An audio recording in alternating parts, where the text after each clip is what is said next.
მოგესალმებით, თქვენ უყურებთ რეგიონის დღის მთავარ ამბებს. ნატოს გენერალური მდივნის მოადგილის ბოლოდროინდელი ვიზიტი სომხეთსა და აზერბაიჯანში. საქართველოს მიმდინარე დიალოგში და დახმარება, რომელსაც ნატო პარტნიორებს აღმოუჩენს. გთავაზობთ ინტერვიუს კრისტიან მეზაროშთან, ნატოს პარტნიორობისა და გლობალურ საქმეთა დირექტორთან. დავიწყოთ ნატოს გენერალური მდივნის მოადგილის, რადმილა შეკერინსკის ბოლოდროინდელი ვიზიტით სომხეთსა და აზერბაიჯანში.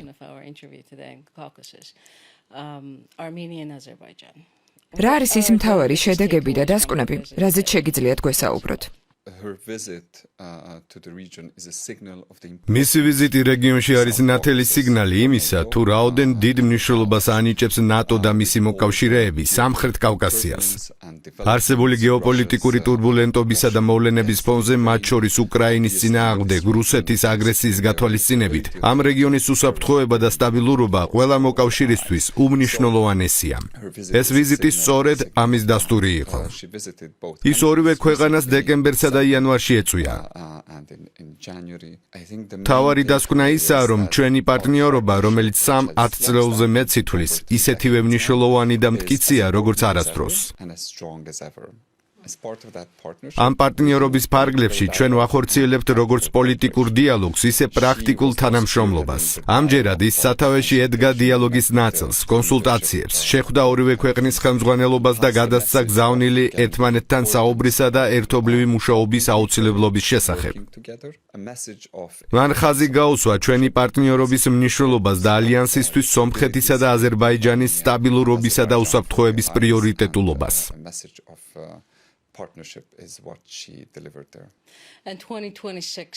როგორც ჩანს, 2026 წელი მნიშვნელოვანი იქნება რეგიონისა და პარტნიორობისთვის, რადგან იგეგმება ნატო-სომხეთისა და ნატო-აზერბაიჯანის პარტნიორობის ახალი ჩარჩო ხელშეკრულებების ხელმოწერა. რას მოიცავს ისინი?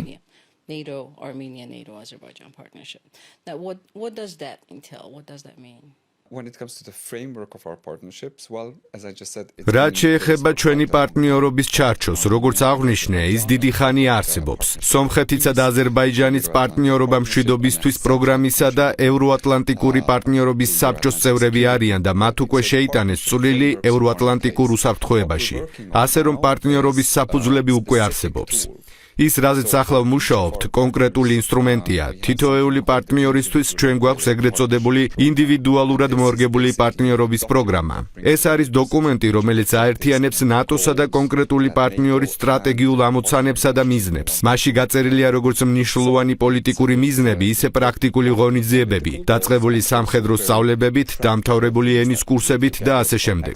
ჩვენ ვმუშაობთ ამ დოკუმენტების საბოლოო ვერსიაზე ორივე ქვეყანასთან და ვიმედოვნებთ, რომ ეს მალე მოხდება. ამის შემდეგ თითოეულ პარტნიორს ექნება პრაქტიკული ინდივიდუალური გეგმა. თუმცა ჩვენ ისედაც ბევრ რამეს ვაკეთებთ ერთად. უკვე ვახსენეთ გენერალური მდივნის მოადგილის ვიზიტი. გასულ წელს ნატოს ელჩების ჯგუფი იმყოფებოდა ერევანსა და ბაქოში. ნატოს საპარლამენტო ასამბლეამ გამართა სემინარი სომხეთში და გეგმავს მის ჩატარებას აზერბაიჯანშიც. გარდა ამისა, პრაქტიკული თვალსაზრისით ორივე ქვეყანა მონაწილეობს სხვადასხვა სწავლებასა და წვრთნებში. ასე რომ ბევრი რამ უკვე ხდება. არ მინდა შეიქმნას შთაბეჭდილება თითქოს რაღაცის დაწყებას ველოდებით. გასული 10 წლეულების განმავლობაში ბევრი რამ გაკეთდა და ეს პროცესი ახალი დოკუმენტებით კიდევ უფრო გაძლიერდება. Something to start. A lot has been done in the past decades, and it can only grow stronger with these new documents. მრჩება შთაბეჭდილება, რომ ამ საუბარში საქართველო გამოგვრჩა. საქართველო თითქმის 20 წლეულია ასპირანტი ქვეყანა. რატომ არ ფიგურირებს საქართველო ჩვენს დღევანდელ დიალოგში? საქართველოს შესახებ ჯერ არ გიკითხავთ. რა თქმა უნდა, საქართველო ნატოსთვის მესამე მნიშვნელოვანი პარტნიორია. როგორც თავად აღნიშნეთ, ის ნატოს წევრობის ერთ-ერთი ასპირანტია. ეს მისწრაფება არ არის რაღაც, რაც ნატოსგან მომდინარეობს. როგორც ნებისმიერ სხვა ქვეყანაში, ეს ქართველი ხალხის არჩევანია.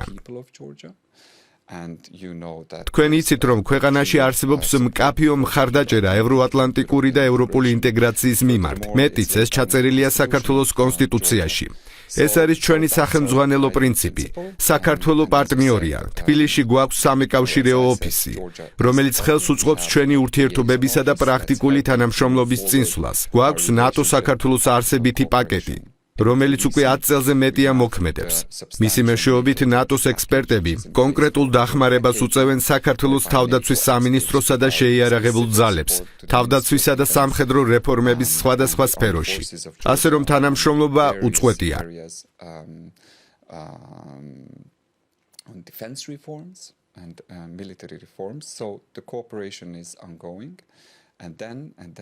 ჩვენი მოლოდინია, რომ საქართველოს მთავრობა ქართველი ხალხის მოთხოვნებისა და საქართველოს კონსტიტუციის ერთგული დარჩება. დავუბრუნდეთ სომხეთსა და აზერბაიჯანს. სომხეთის დისტანცირება რუსეთისა და კოლექტიური უსაფრთხოების ხელშეკრულების ორგანიზაციისაგან რეგიონში მნიშვნელოვანი გეოპოლიტიკური ცვლილებაა. როგორ პასუხობს ნატო ამას?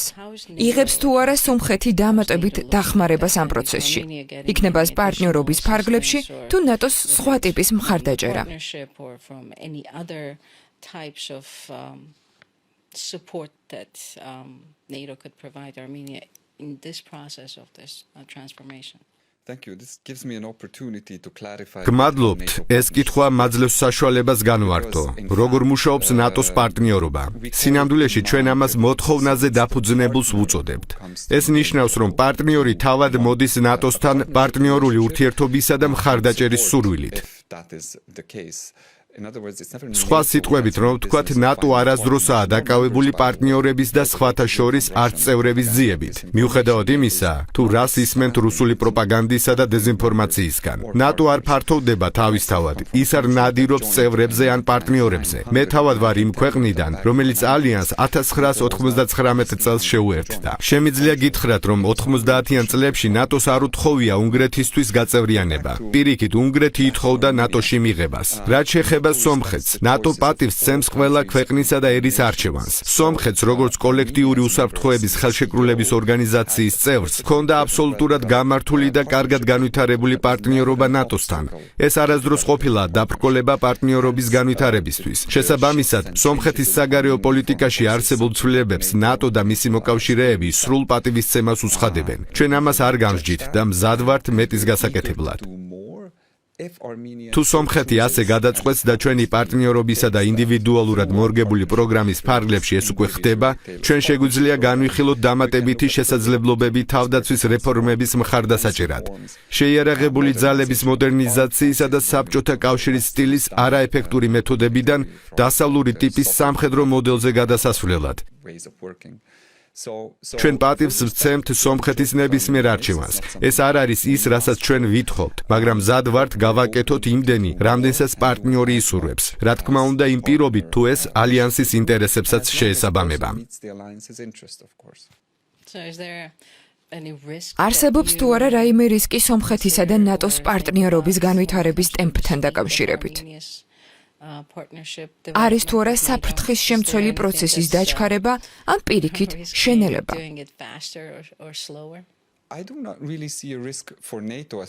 ნატოსთვის რისკს ვერ ვხედავ. თუ არ ჩავთვლით იმ შემთხვევას, როდესაც ჩვენ მიერ გაცემული დაპირების შესრულებას ვერ შევძლებთ. ჩვენი მხრიდან უნდა დავწმუნდეთ, რომ თუ პარტნიორთან რამეზე ვთანხმდებით, განსაკუთრებით თავდაცვის შესაძლებლობების მხარდაჭერის სფეროში, მისი განხორციელებისთვის შესაბამისი რესურსი გვაქვს. თუ თქვენ პოლიტიკურ რისკს გულისხმობთ, პასუხია არა. ალიანსის სიძლიერე იმაშია, რომ ნებისმიერ გადაწყვეტილებას კონსენსუსით ვიღებთ. თუ 32 მოკავშირე თანხმდება სომხეთთან თანამშრომლობის გაღრმავებაზე, მაშინ ჩვენი მხრიდან რისკი არ არსებობს.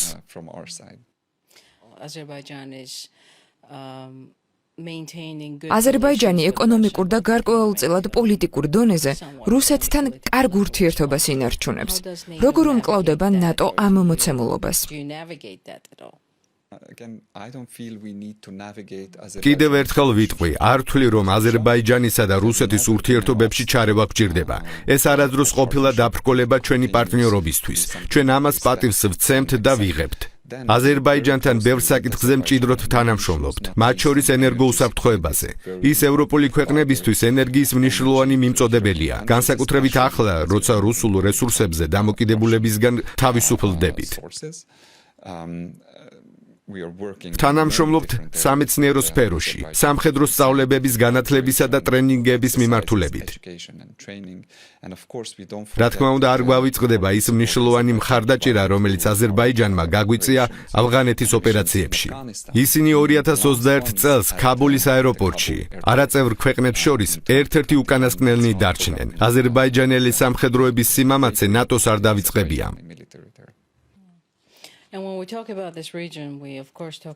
როდესაც ამ რეგიონზე ვსაუბრობთ, ბუნებრივია ვგულისხმობთ რუსულ გავლენას. იქნება ეს პოლიტიკური თუ ეკონომიკური გზებით, ენერგორესურსების ექსპორტით თუ ჰიბრიდული ოპერაციებით.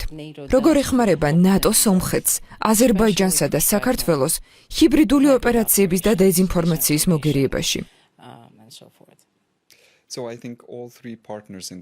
ამ რეგიონის სამივე პარტნიორს, ისევე როგორც თავად მოკავშირეებს, აქვთ რუსულ ჰიბრიდულ ოპერაციებთან ბრძოლის გამოცდილება.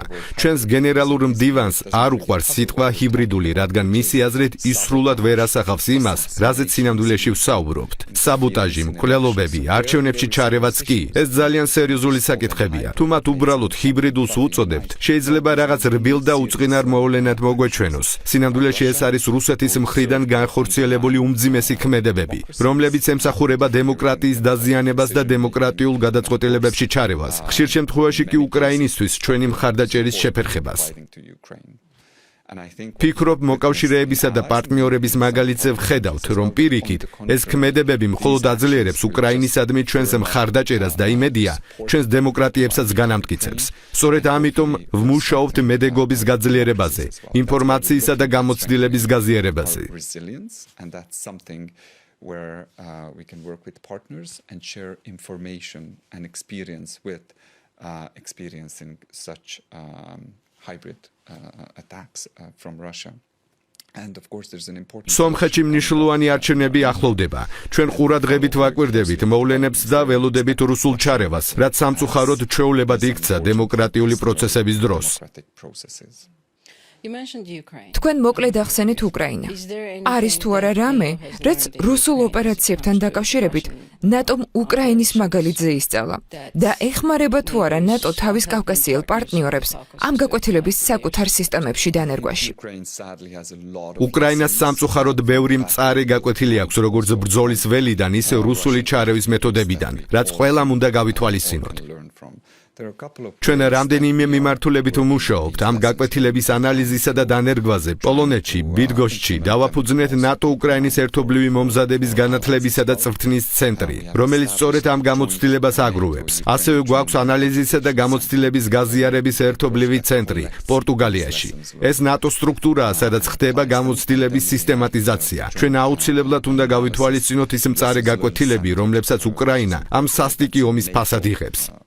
Command, where we also collect the lessons learned. But definitely we need to heed the bitter lessons that Ukraine is learning through. ერთი მნიშვნელოვანი დასკვნა ისიცაა, რომ რუსული სამხედრო მანქანა არ აღმოჩნდა ისეთი ძლიერი, როგორც ყველას გვეგონა. ეს მნიშვნელოვანია გვახსოვდეს. And that's important to keep in mind. Let's მოკლედ შევეხოთ ამერიკას. 5%-იანი ნიშნული. ეს რუსეთისადმი მომავალ საფრთხეებს უკავშირდება თუ ალიანსში აშშ-ს მეტად ჩართულობას. თავდაცვის ხარჯებთან დაკავშირებით ჰააგის სამიტზე მართლაც ისტორიული გადაწყვეტილება იქნა მიღებული. თქვენ ახსენეთ 5%-იანი ნიშნული, რაც გულისხმობს 3.5%-ს უშუალოდ თავდაცვის ხარჯებისთვის და 1.5%-ს თავდაცვასთან დაკავშირებული სფეროებისთვის. მაგალითად, ინფრასტრუქტურა, კიბერთავდაცვა და ასე შემდეგ. ეს მართლაც ისტორიული ნაბიჯია. ფიქრობ, პრეზიდენტ ტრამპსა და მის ადმინისტრაციას ეკუთვნით აღიარება ამ საკითხის ნატოში წინ წამოწევისთვის. ტვირთის სამართლიანი საგანი განაწილების მნიშვნელობის ხაზგასასმელად. ეს რიცხვები ჰაერიდან არ არის აღებული. ისინი განსაზღვრულია საფრთხეების შესაბამისად. დაუბრუნდეთ 2022 წლის სტრატეგიულ კონცეფციას, სადაც ორი ძირითადი საფრთხეა გამოკვეთილი. რუსული როგორც ყველაზე პირდაპირი საფრთხე და ტერორიზმი. ჩვენ გვაქვს თავდაცვის გეგმები ამ საფრთხეების მოსაგერიებლად, რაც მოითხოვს კონკრეტულ შესაძლებლობებს ჩვენი შეიარაღებული ძალებისგან. პრეზიდენტი ტრამპი და მისი ადმინისტრაცია ყოველთვის მკაფიოდ საუბრობდნენ იმაზე, რომ ევროპელმა მოკავშირეებმა და კანადამ მეტი პასუხისმგებლობა უნდა აიღონ. To meet, to deter these threats and defend against them. President Trump and the Trump administration has been very vocal and very clear about the importance of burden sharing for European allies and Canada to carry more of the burden. ეს პროცესი უკვე დაწყებულია. ივლისში ანკარის სამიტზე ჩვენ შევაფასებთ, როგორ ასრულებენ მოკავშირეები ჰააგის სამიტზე აღებულ ვალდებულებებს. 5% კონკრეტული რიცხვია, რომელიც ნაკარნახევია საფრთხეებითა და მათზე რეაგირების საჭიროებით. ამან ალიანსი უფრო გააერთიანა.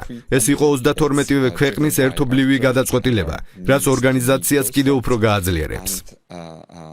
And that's something that has brought the alliance more together. As you said, it was a decision made together at 32, and will only make the alliance stronger. Then what happens in case რა მოხდება ივლისში, თუ ნატოს ყველა წევრი ვერ მიაღწევს 5%-იან ნიშნულს? კვლავ არსებობს თუ არა შიში, რომ ამერიკის შეერთებულმა შტატებმა შეიძლება ზურგი აქციოს ნატოს? What happens then? And is there still concern that US may back away from NATO? First of all, we don't deal with speculation. უპირველესად, ჩვენ სპეკულაციებით არ ვართ დაკავებულნი. ოპტიმისტურად ვართ განწყობილნი, რომ ყველა შეასრულებს ვალდებულებას, რადგან ყველა ხედავს ჩვენ წინაშე არსებულ საფრთხეებს. აქვე ვიტყვი, რომ პრეზიდენტმა ტრამპმა, მისმა ადმინისტრაციამ, სახელმწიფო მდივანმა რუბიუმ და სხვებმა არაერთხელ დაადასტურეს თავიანთი ურყევი ერთგულება ნატოსა და მეხუთე მუხლის მიმართ. საკმარისია შეხედოთ აშშ-ის სამხედრო წარმოდგენილობას ევროპაში და მათ კონკრეტულ ნაბიჯებს ევროპის უსაფრთხოებისთვის. ეს არ არის საკითხი, რომელზეც შეიძლება ვღელავდეთ.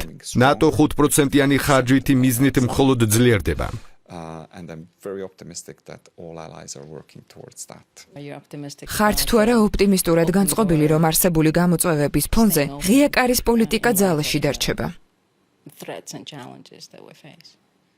So we've always said that NATO's ჩვენ ყოველთვის ვამბობდით, რომ ნატოს ღია კარის პოლიტიკა ისტორიული წარმატებაა. შეხედეთ რეგიონს და იმ მოკავშირეებს, რომლებიც 1999 წლის შემდეგ შემოუერთდნენ ალიანსს. ნახეთ, რა წვლილი შეაქვთ მათ საერთო უსაფრთხოებაში. ღია კარის პოლიტიკა არ არის ის, რისის შეცვლაც შეგვიძლია. ის ჩაწერილია ვაშინგტონის ხელშეკრულების მეათე მუხლში. ამიტომ მისი ვალიდურობა კითხვის ნიშნის ქვეშ არ დგას. ახლა მთავარია, რამდენად მზად იქნებიან ასპირანტი ქვეყნები საჭირო რეფორმების გასატარებლად და როდის იქნებიან მოკავშირეები მზად გაფართოების შესახებ გადაწყვეტილების მისაღებად. კარი ღიაა და ეს ისტორიული ფაქტია, ასე რომ მომავლის მიმართ ოპტიმიზმის საფუძველი ნამდვილად არსებობს.